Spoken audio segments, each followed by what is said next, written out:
think you've got to provoke them. Meaning? I've got to stir you. Look, traditional forms of selling, which probably have been around since the 50s, basically said that you can get a sale if there is a need. And a lot of selling in the past has been very much order taking. And everyone used to think, oh, well, I'm a successful business person because my business is growing. But really, you weren't really selling, you were just taking an order because the market was driving it. That's the first form of selling. The more advanced form of selling, which has been around for the last 15 years, really came from a book called Spin Selling. And spin selling was a solution-based selling. So you would go in there and you would provide a solution, but the basic assumption there was the company had a budget to pay for the solution. Here's the challenge. Right now, there ain't no budget. Right. So how do you survive and prosper, especially the larger companies, when the middle management says, there is no money, Tony, there is nothing, there is no budget? How do you do that? That's my question. I think you have to provoke people.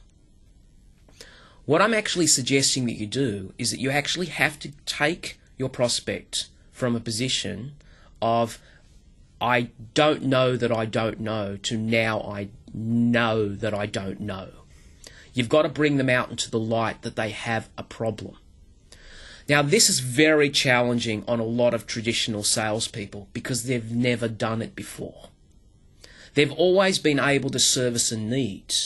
The real key is, how do you provoke them to find a problem in their business or life that they know they didn't even have before they met you? That's not selling. You've got to actually diagnose before you prescribe. And what I'm suggesting is that organisations have to train their people in knowing how to provoke. Do you need to know what the problem is before you meet them? You do. But sometimes it doesn't have to be a specific problem. It can be an industry problem. So you could write a white paper on the problem. You could do a blog site on the problem. You could actually speak to a prospect and you could say to them, I've noticed that in your industry there is a particular issue going on at the moment about staff retention rates. Is that of concern to you? He initially says, no, it's not. Then he does some investigation. He says, you know, Tony, you are absolutely correct.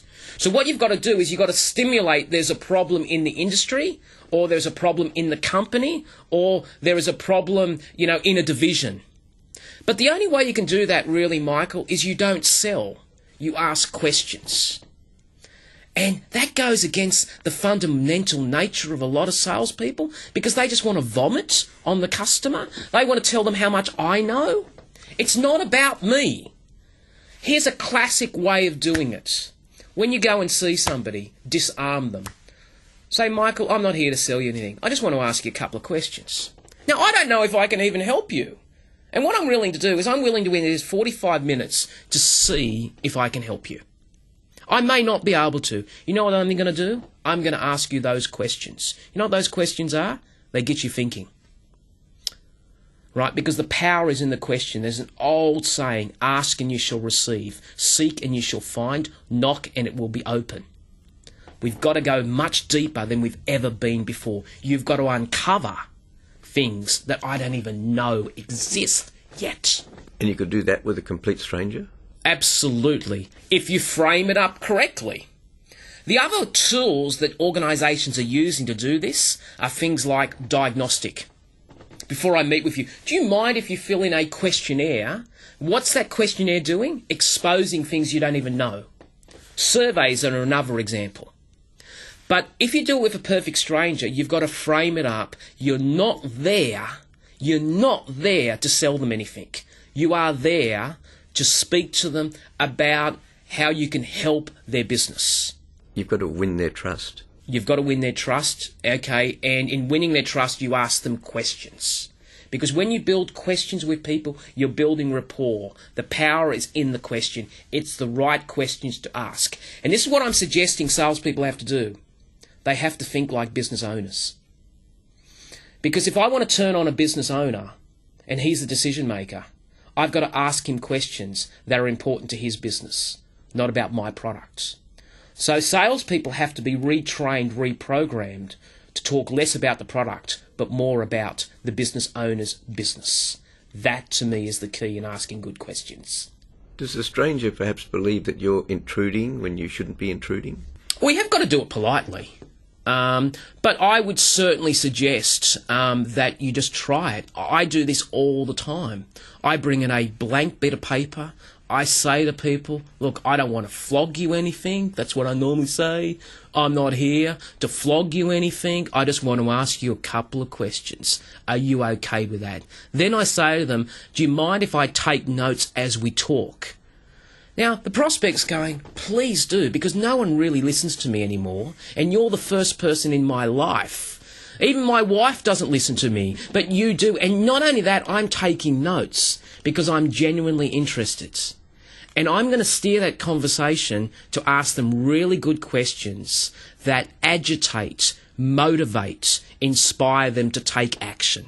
And here's what will happen, Michael. I've done this so often now. You know what they end with? Oh, Tony, how can you help me? I have not, in that whole meeting, I have not brought out a brochure. I have not brought out a portfolio of all our products. I've parked it. All I've done is I've treated with respect and dignity. I've asked you really good questions. You felt a great sense of trust and warmth because I've not become a salesman, I've become an advisor, because I speak with authority, that I know what I'm talking about. And then, right at the end, I don't even ask for it. You know what you say? How can you help me? You've just got the sale, but you haven't even tried. That's the power of provoking. It's extraordinary, Michael.